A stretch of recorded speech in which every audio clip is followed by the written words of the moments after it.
Welcome. I'm Sebastian Mahfood, and you're listening to WCAT Radio, the on-air wing of En Route Books and Media, bringing you the dulcet sounds of Catholic wisdom.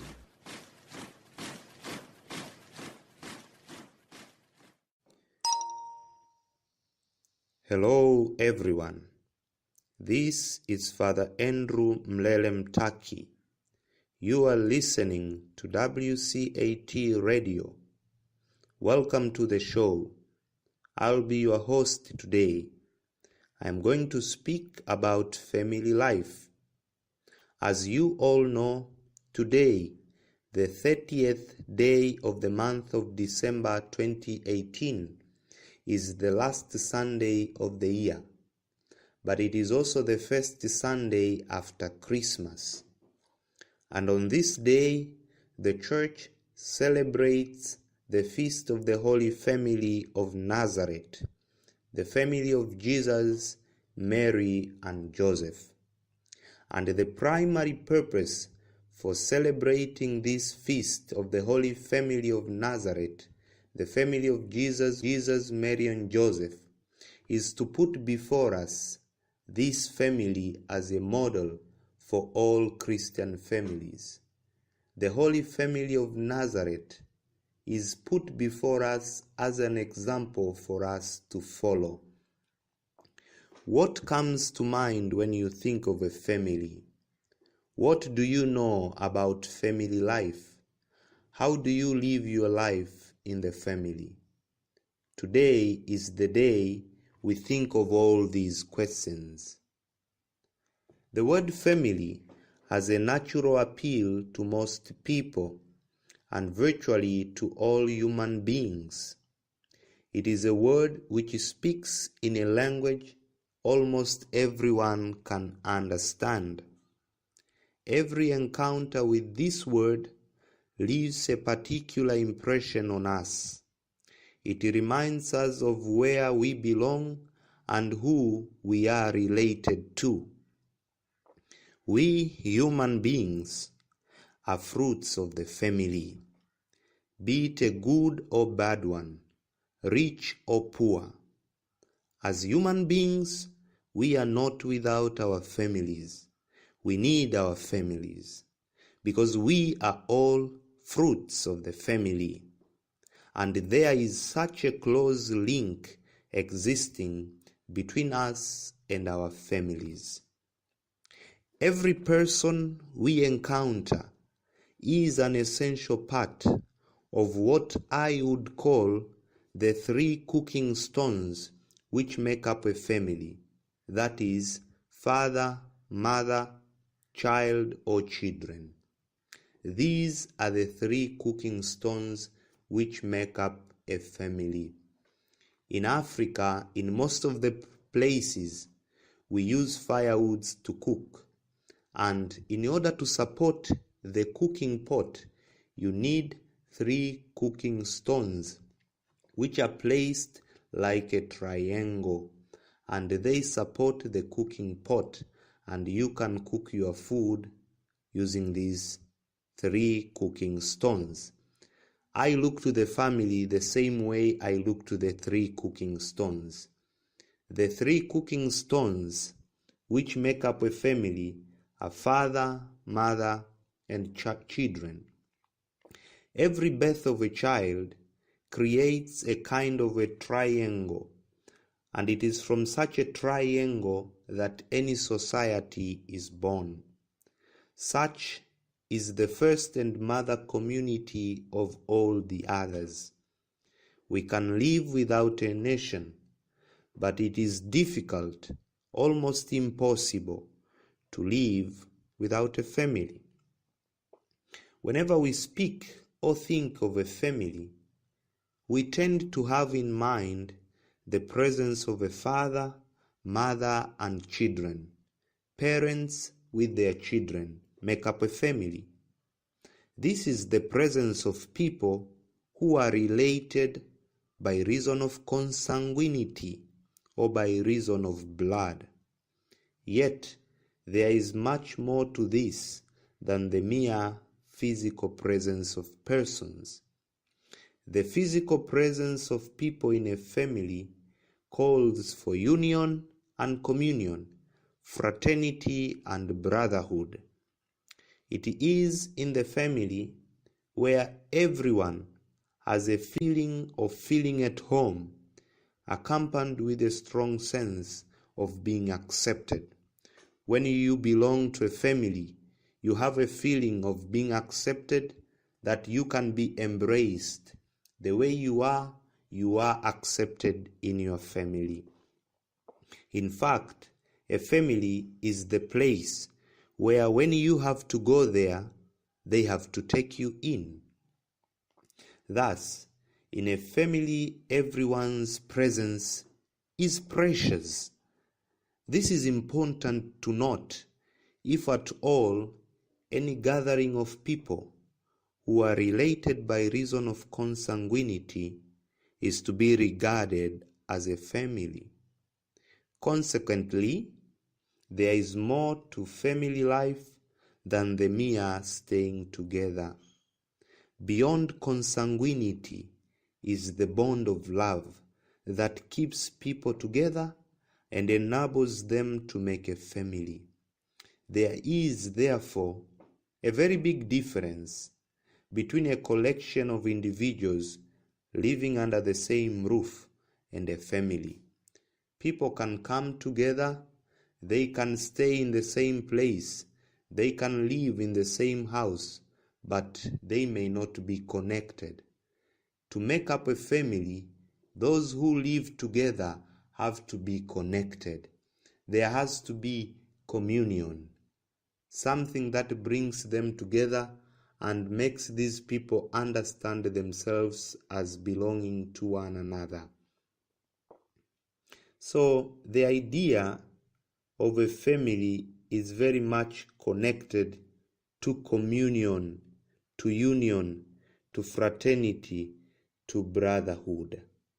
And here, the concept of family is broadened. We can speak of a family in the broad sense to refer to any group of individuals who understand themselves to be united to each other, and any group which cherishes the values of union, communion, fraternity, brotherhood, equality, and so forth can rightly merit the name family. This means that the family, by its very nature, as Pope John Paul II, now saint, once noted, extends beyond the individual household. It is oriented towards society. The family, by its very nature, is oriented towards society. The idea of the family is very much connected to that of the church, since it serves as a fitting image for the people of God. The exhortation Ecclesia in Africa takes the idea of the church as God's family as a guiding idea for the evangelization of Africa. As a community of believers and as children of God in Jesus Christ, the church constitutes the family of God. Thus, St. Paul wrote to Timothy, saying, I write this to you in the hope that I may be able to come to you soon. But in case I should be delayed, I want you to know how people ought to behave in God's household, that is, in the church of the living God, pillar and support of the truth. From the first letter of St. Paul to Timothy, chapter 3, verse 15. The vision of the church as God's family has a natural appeal to African people. The ecclesiology of church as a family emphasizes the warmth, love among widely extended relationships and an authority that finds its proper context in service. This analogy has so much influence for most of Africans who are born and brought up in extended families where they feel that they belong together. In an extended family, all members of the family, even if they are not of the same parents, yet look to the father of the house as the father of all. This allows that the church as God's family is the best thing. This shows that the church as God's family is the best thing one could ever wish for, since in a family one is loved no matter what. It is in the family where one turns for support and strength.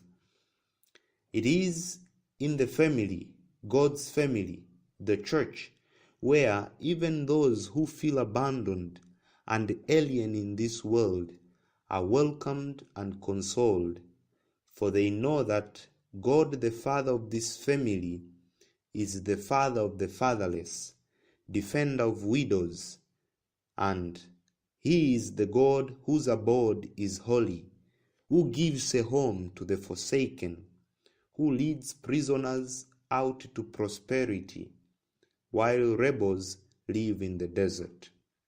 From the book of Psalms, chapter 68, verse 5. However, if what we say of the church as God's family is to be effective, we must first put it in the context of a natural family, namely the home, which the fathers of the Second Vatican Council called the domestic church. It is in the family, the home, where the church as a family is founded and given shape. The family is the vital cell of society and of the church. That is what Pope Benedict XVI said in his apostolic exhortation Africe Munus. It is from the family where we expect to get a loving doctor, a just judge, an honest politician, a holy priest, a faithful Christian, a disciplined teacher, a truthful accountant, a diligent worker, and many others who are an example to follow. And from all these is where we can have hope of building a society with justice and equality. It is in the family where one has the first school of faith and virtues. There is therefore a need to protect and to defend our families. It is there where we have our first encounter with God. It is there where Jesus first works to unite us through the Holy Spirit, who is the Spirit of love and unity. There are so many socio-economic challenges facing marriage and family life in our times, which to a great extent have affected and even brought about the suffering of the whole society. Pope John Paul II, in his apostolic exhortation Familiaris Consortio, once noted that the family is being beset by so many challenges, and the future of the church and of the world depend so much on the well-being of the family. If we protect our families, then we can guarantee a better society. If we wish to heal the world, if we wish to see that there is change in our society, that something has been transformed, something has been changed, then we must begin the process of change within the family. The family, which is vital to the life of any society, as we all see, is being paralyzed today in many ways. These include a mistaken theoretical and practical concept of the independence of the spouses in relation to one another, serious misconceptions regarding the relationship of authority between parents and children, the concrete difficulties that the family itself experiences in the transmission of values, the growing number of divorces, the scourge of abortion, and the ever more frequent recourse to sterilization, as well as the appearance of a truly contraceptive mentality. Because of this, there are so many dysfunctional families. Many people are living in irregular and even sinful situations.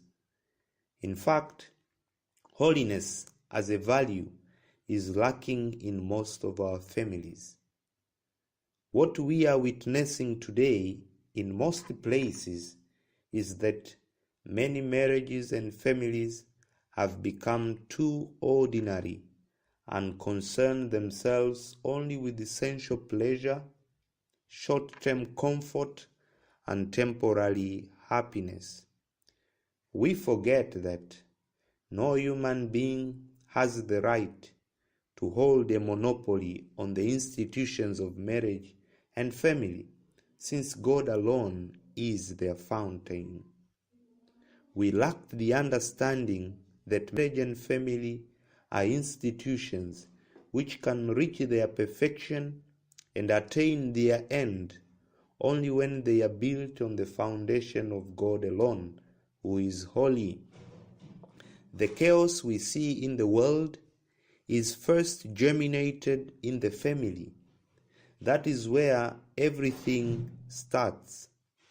If we need to see a change in our society, we have to begin with our families. We have to build good and holy families. Good and holy families are built. They do not just happen. We can all work together for this noble cause of building good and holy families and be an example to others. And we have to do that for our own good and for the good of the whole world. We have to be generous enough to live our lives for the good of others. We can make the world a better place if we make our families better. We can give people hopes of a better world, and by so doing, we will be able to spark a change in the lives of people and in the world. People have to love their families and carry out their responsibilities accordingly. Saint Mother Teresa once noted, "If you want to change the world, go home and love the family, and love your family." And let us take these words of Mother Teresa as a challenge to us. Do we love ourselves in the family? Do we love one another? If we hope for any change in the world, we have to begin with our families. The family is the foundation. It is the first society. It's the first community. Church leaders have to invest their time and energy in family apostolate. They have to make it a priority and give it special attention. They have to work hand in hand with parents and caretakers in the families to help them in their responsibilities of bringing up good citizens and faithful Christians. The family should act as the soil where the seed of holiness will be planted and made to grow. Today, as we celebrate the feast of the Holy Family of Nazareth, of Jesus, Mary, and Joseph, let us challenge ourselves. Everyone in a family has a special role, has a special place. He or she can spark a change in the family but can also spark a change in the world. The way you live your life and you carry out your responsibility, how faithful you are as a Christian, but as a good citizen, and the way you live your life in the family, you can bring something positive. The Holy Family of Nazareth is put before us as an example to follow. It is a model for all Christian families and virtually all human families. Parents have to understand their mission. Following the example of Mary and Joseph, they have to know that in the family, as parents, by their own words and example, they are the first heralds of the faith with regard to their children. In the case of the Holy Family, this was achieved in a most singular manner. Jesus learned the meaning of the things around him from his parents, and we too learn most of the things. The valuable lessons of life are first learnt from our parents. The way our parents guide us, the way they show us different things, by their own example of life, they teach us. They give us the first valuable lessons of life.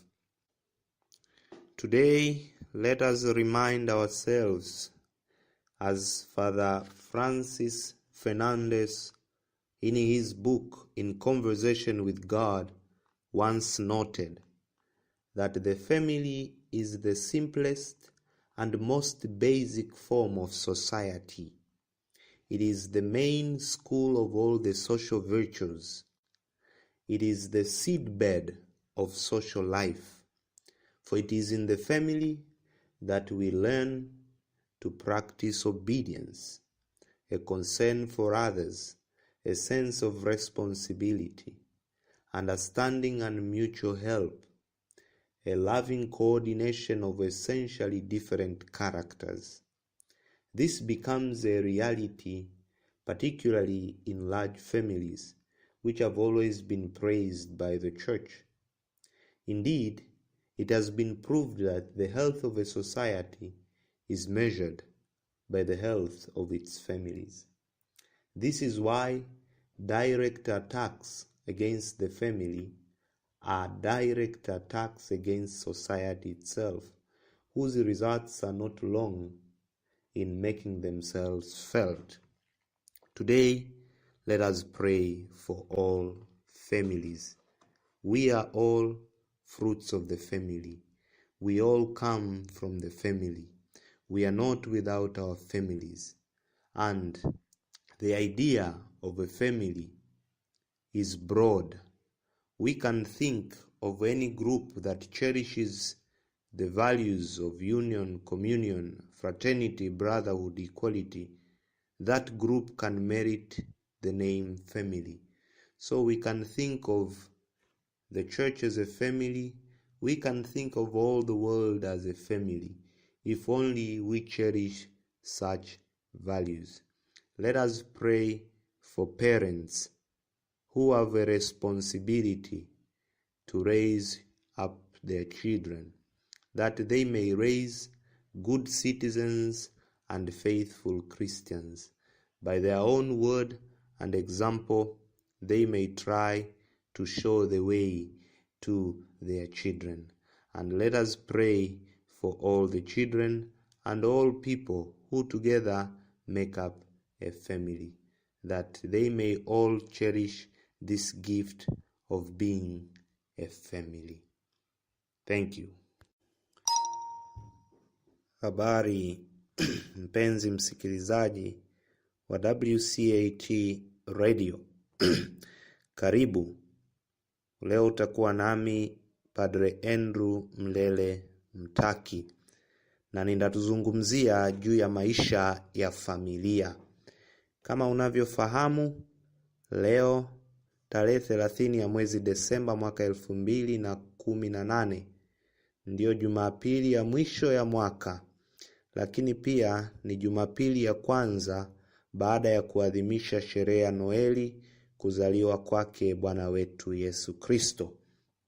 Jumapili inayofuata baada ya kuadhimisha sherehe ya Noeli, kadiri ya kalenda ya liturujia, ni Jumapili ambayo tunaadhimisha sherehe ya familia takatifu. Kumbe leo ni sikukuu ya familia takatifu ya Nazareti, familia ya Yesu, Maria na Yosefu. Kila mara unapofikiria kuhusu familia, ni nini kinakuja katika mawazo yako, katika akili yako? Unafikiria nini? Unawaza nini kuhusu familia? Na unaishi vipi maisha yako ndani ya familia? Familia ndiyo chimbuko la uhai na kiini cha maisha ya jamii na kanisa. Kila mara tunapofikiria familia, tunajiuliza mambo muhimu sana yanayohusu maisha yetu na namna ambavyo sisi wenyewe tunahusiana na wenzetu. Tunaweza kuzungumzia familia katika maana finyu au maana pana. Katika maana finyu, familia humaanisha jumuiya ya wazazi na watoto wanaoishi pamoja. Hii ni aina ya familia ambayo huhusisha watu wenye uhusiano wa karibu kabisa, hasa ndugu wa damu. Katika ufinyu huu pia familia huwa na maana ya watu wa nyumba moja wanaoishi pamoja chini ya uongozi wa mtu au watu ambao wanaweza kuwa baba na mama au mume na mke kama wakubwa wao katika nyumba husika. Hii ndio aina ya familia ambapo wanafamilia huhusiana hata watu ambao si wa karibu sana kama walivyo ndugu wa damu. Ni katika familia za aina hii ndipo huwa wanaishi pamoja wazazi na watoto wao pamoja na ndugu wengine kama binamu, wajomba, shangazi, babu, bibi na kadhalika. Mazingira yetu ya Afrika, familia ya mtindo huo ndio iliyozoeleka, tofauti na maeneo mengine ambako ukomo wa familia huishia kwa wazazi na watoto wao tu. Katika maana pana, tunaweza kuzungumzia familia kila mara tunapofanya rejea kwa jumuiya yoyote ile ya watu au kikundi, chama, asasi, taasisi, jamii, taifa na hatimaye ulimwengu mzima. Jumuiya za namna hiyo zinastahilishwa jina familia kwa sababu ya kule kuwa na kitu kimoja kinachowaunganisha, kuwa na umoja na muunganiko. Na kitu hicho kinaweza kuwa malengo, maazimio, wito au nia fulani. Vitu hivyo huwaunganisha watu pamoja hata kama hawana uhusiano wa karibu kama ule wa ndugu wa damu. Katika maana hii pana ya familia, kila mwanadamu anahusishwa na anakuwa sehemu ya familia fulani.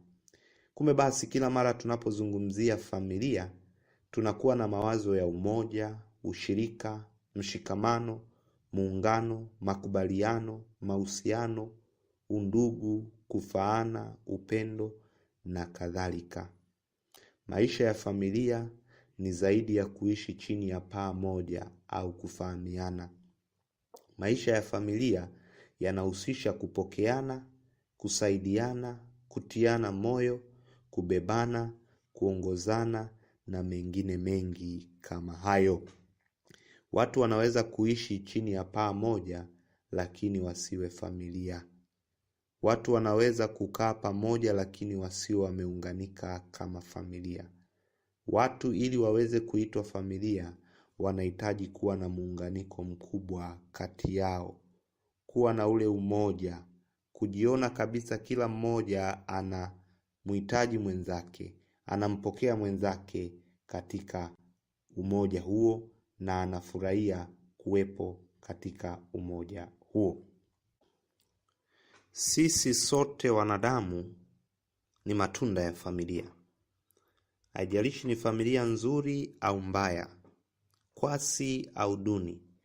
Kila mtu tunayekutana naye ni kiungo msingi cha mafiga matatu yanayounda familia. Yaani baba, mama, mtoto au watoto. Kila kuzaliwa kwa mtoto kunatengeneza utatu wa namna hiyo, na ni kuanzia katika utatu huo jamii yoyote ile inaundwa. Utatu huo ndio jumuiya mama na ya kwanza kabisa. Tunaweza tukaishi pasipo kuwa na taifa, lakini ni vigumu kuishi pasipo kuwepo kwa familia. Sote tunatoka katika familia. Familia ndio shule yetu ya kwanza. Tunapojifunza mambo mbalimbali, mambo muhimu kabisa kuhusu maisha tunajifunza kwanza katika familia, ambapo tunapokea malezi kutoka kwa wazazi wetu au walezi wetu.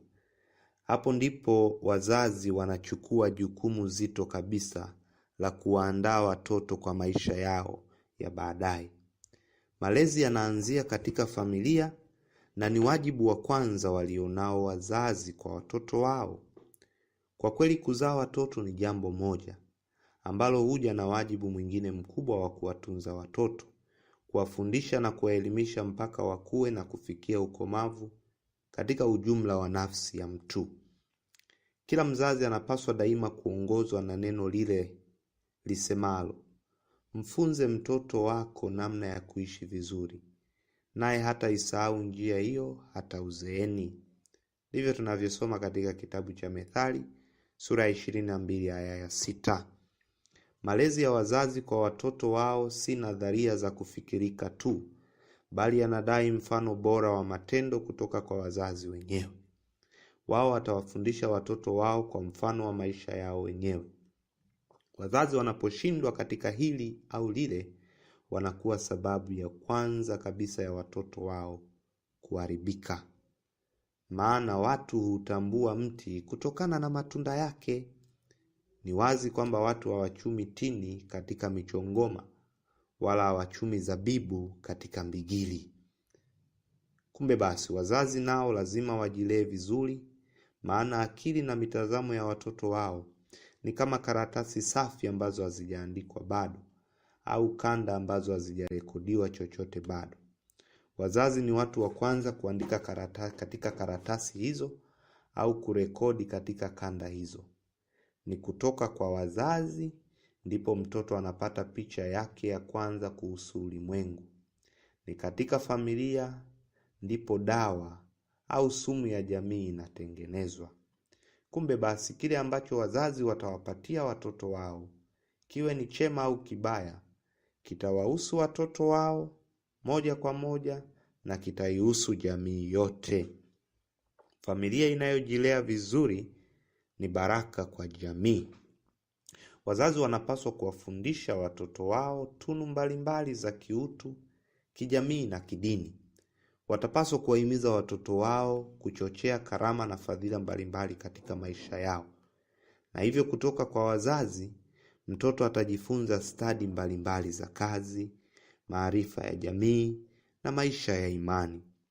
Tena inategemewa kwamba mambo haya mtoto anapaswa kuanza kujifunza mapema kabisa, ili hapo baadaye atakapokuwa aweze kudumu na kumudu mazingira yake mwenyewe. Katika hili kila mzazi ana mchango wake kwa watoto.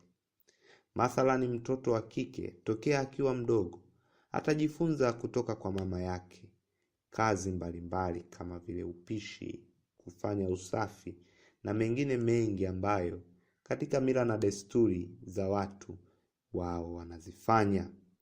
Na watoto watajifunza vitu vingine kutoka hata kwa baba, kama kujituma na kupambana na maisha ili asije akashindwa kumudu mji wake mwenyewe. Ni katika muktadha huu ndipo familia, watoto wanapojifunza matumizi mazuri ya vitu, utaratibu, ujasiri, ushujaa, uvumilivu, unyenyekevu, usafi, upole, uthabiti, imani, upendo, ukweli, huruma, busara katika kutenda, kiasi, bidii katika kazi, kujali, msamaha, kujiamini na tunu nyingine nyingi. Familia inafanywa kuwa mahali ambapo mtu anaweza kukua kimwili na kiroho. Hii ndio sababu familia huitwa kuwa ni kanisa la nyumbani. Programu ya Yesu Kristo ya kuwafanya watu wote wawe watakatifu, ambayo inaendelezwa kwa njia ya utume wa kanisa lake, huanzia katika ngazi ya msingi ya familia. Yesu aliyetoa mwili akawa mwanadamu apate kutukomboa, alianza kazi yake ya kuwakomboa watu na kuutakatifuza ulimwengu kuanzia kwenye familia. Alizaliwa ndani ya familia. Familia ndiyo shule ya kwanza ya utakatifu. Tuseme nini basi? Familia inayoyatekeleza yote kiaminifu inaandaa watu wenye kuweza kuifaa jamii nzima. Yotosha kuita familia kuwa ni shule, kwa sababu hapo mtu anafundishwa na anajichotea elimu. Familia ni kama kiwanda, kwa sababu huko huzaliwa na kuandaliwa watu ambao baadaye huja kuwa kama bidhaa katika jamii. Sisi sote binadamu tunazihitaji familia zetu, iwe ni familia katika maana finyu au pana, kwa sababu huko tunaundwa na tunaweza kusaidiwa kukua na kufikia ukomavu wa nafsi zetu. Hivyo basi, familia kama nguzo ya jamii inapaswa kuchukuliwa katika uzito wake. Papa Benedikto wa 16 anatukumbusha katika waraka wake wa kichungaji wa kitume aliyouandika unaoitwa Friche Munus, alisema, familia ni chimbuko la maisha na kiini cha jamii na kanisa. Ndani ya familia tabia ya mtu huundwa, na hapa mtu hupata mafundisho muhimu ya maisha. Mtoto hujifunza vizuri kama anapenda na kuheshimiwa. Hujifunza kumjua Mungu kupitia baba na mama, ikiwa wazazi hawa wawili wanatimiza wajibu wao. Kama mafundisho haya muhimu yatakosekana kwa mtoto, huwa ni mwanzo wa hujuma kwa jamii nzima na hata kwa vizazi vijavyo. Wazo la familia linaunganika vizuri sana na wazo la kanisa kama familia ya Mungu, au kanisa kama watu wa Mungu. Katika waraka wake wa kitume, Mtakatifu Papa Yohane Paulo wa pili alipoandika waraka wake unaoitwa Kanisa barani Afrika, alisema, kanisa kama familia ya Mungu inaweza kuwa wazo zuri sana lenye kujenga msingi mzuri wa uinjilishaji barani Afrika. Sisi kama jumuiya ya waamini na kama watoto wa Mungu katika Kristo Yesu, ndani ya kanisa tunaunda familia ya Mungu.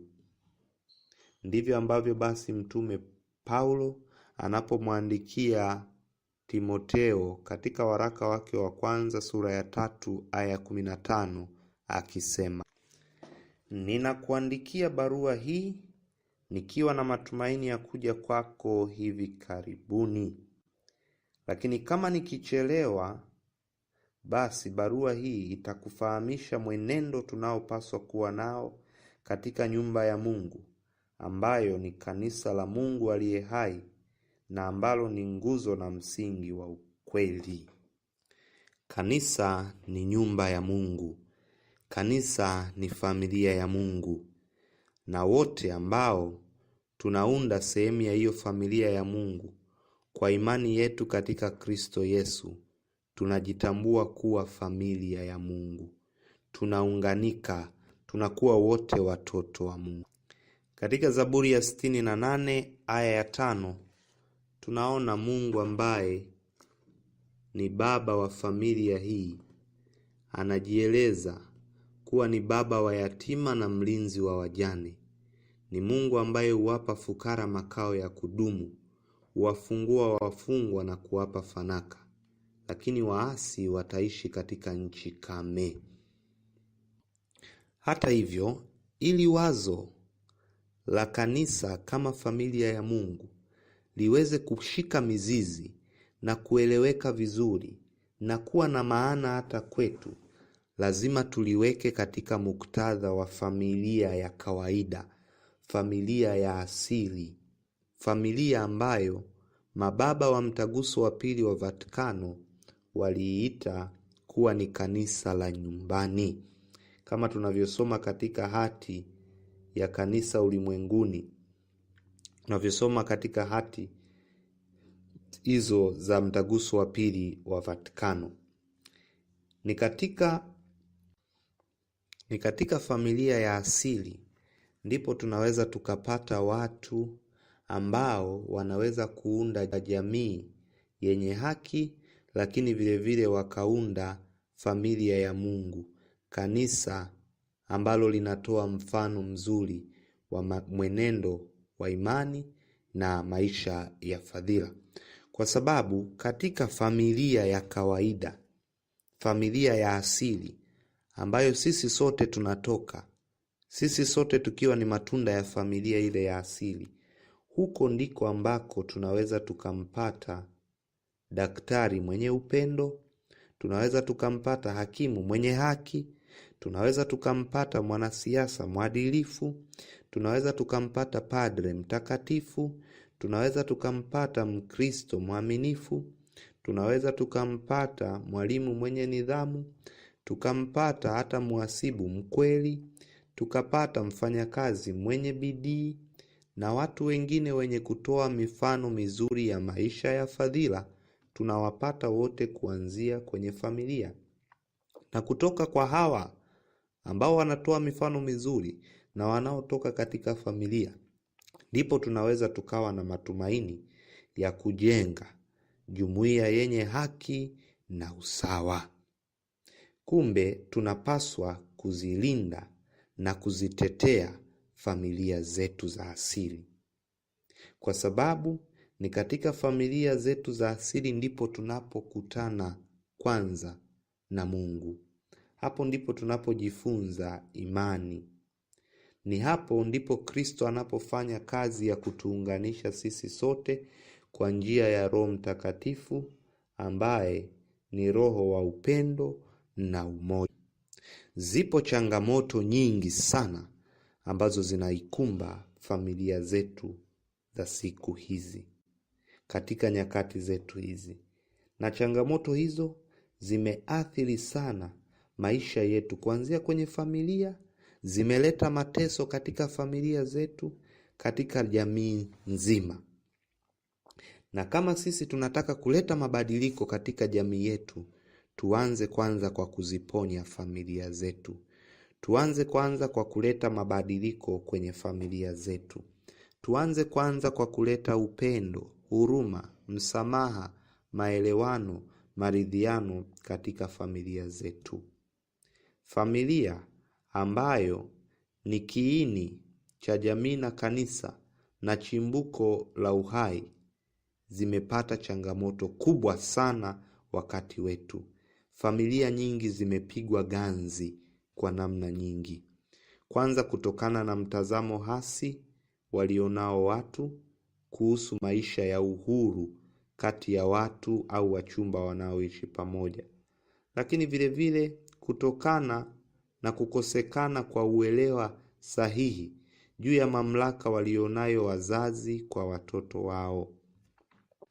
Lakini vile vile ugumu uliopo wa wazazi kuwarithisha watoto wao tunu zilizo njema, mambo mazuri ambayo wazazi wenyewe waliyapokea na wangependa watoto wao nao wayaendeleze. Lakini vile vile kuendelea kuwepo kwa vitu kama talaka, mambo ya utoaji mimba na vitu vingine vingi vinavyoathiri maisha ndani ya familia. Na kwa sababu ya hili, wapo watu wengi ambao wanaamini wanaishi katika familia, lakini kiukweli wapo tu katika mkusanyiko wa watu. Wengi wanaishi katika hali isiyo nzuri, hawana furaha na amani. Tunao wajibu wa kuzilea familia zetu katika utakatifu, tukiiga mfano wa familia takatifu ya Nazareti. Familia zetu lazima ziwe ni udongo mzuri, ambapo mbegu ya utakatifu inaweza ikapandwa na ikaota vizuri kabisa, ikaweza kukua na kuzaa matunda. Katika Injili ya Mathayo sura ya 5 aya 48 tunapewa mwaliko na Bwana wetu.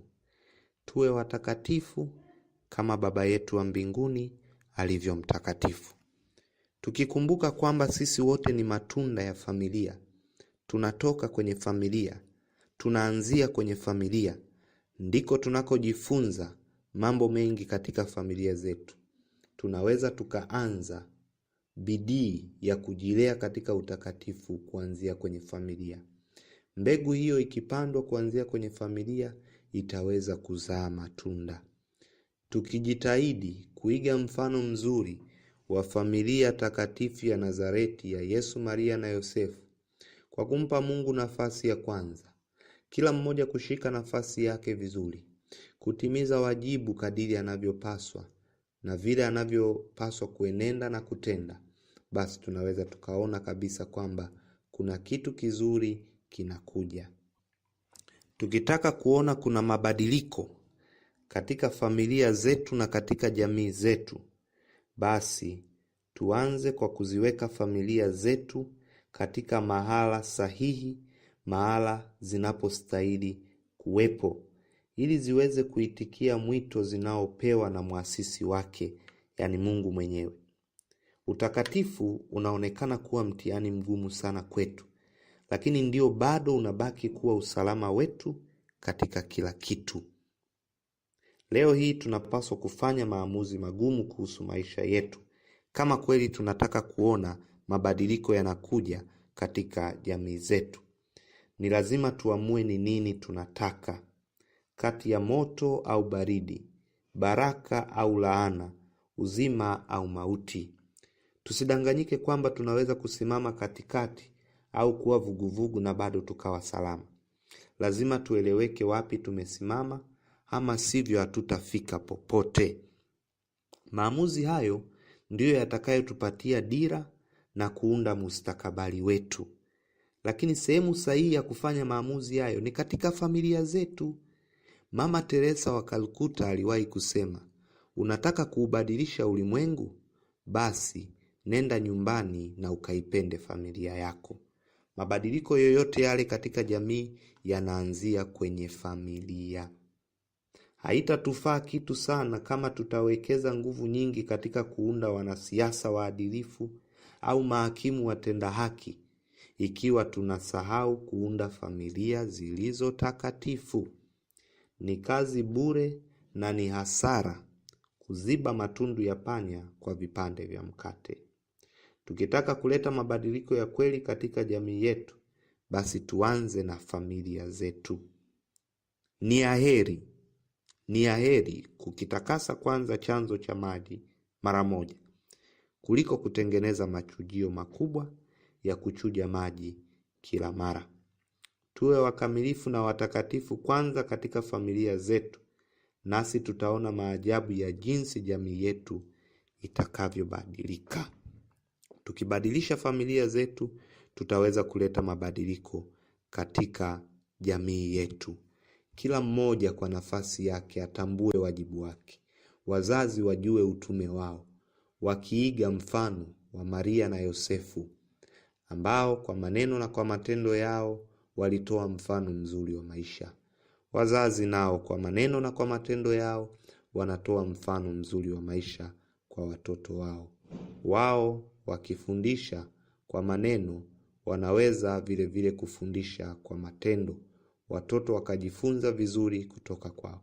Lakini pia watoto wanashika nafasi yao vizuri kutokana na kile ambacho wanajifunza kutoka kwa wazazi. Leo tuziombee familia zetu zote. Tuziombee changamoto mbalimbali ambazo wanapitia, waweze kuzishinda, waweze kuvuka viunzi mbalimbali wanavyokutana navyo katika kuyaishi maisha yao ya familia. Ninakutakia heri sana katika sikukuu hii ya familia. Ukitaka kuishi maisha yako vizuri, anza kwenye familia yako. Ukitaka kuona mabadiliko katika jamii, basi anzia kwenye familia. Onesha mfano mzuri kuanzia kwenye familia. Tujenge familia zilizo takatifu, tukiiga mfano mzuri wa familia takatifu ya Nazareti ya Yesu, Maria na Yosefu, ambao wanatuachia sisi mfano mzuri kabisa wa maisha. Na kwao basi tuendelee kuomba maombezi yao, watuombee tukisali sala hii: Enyi Yesu, Maria na Yosefu, ndani yenu tunatafakari na kuona mfano bora kabisa wa maisha ya familia. Kwa maisha yenu ya fadhila za kicho, mliunda familia takatifu, mkampenda Mungu kwa dhati ya mioyo yenu, na mkawapenda jirani kama mlivyojipenda wenyewe. Kwa kuwa mfano wa maisha yenu uko mbele yetu daima, kama taa inayozimulikia familia zetu zinazosafiri katika giza la ulimwengu, tunakuja kwenu kwa matumaini tukiomba, mzijalie familia zetu zipate kuwa kweli udongo mzuri ambao utaifanya mbegu ya utakatifu yote na kukua hata iweze kuzaa matunda mengi. Na mwisho sisi sote tuungane nanyi huko mbinguni iliko familia yetu ya kudumu. Enyi Yesu, Maria na Yosefu, mtuombee. Amina.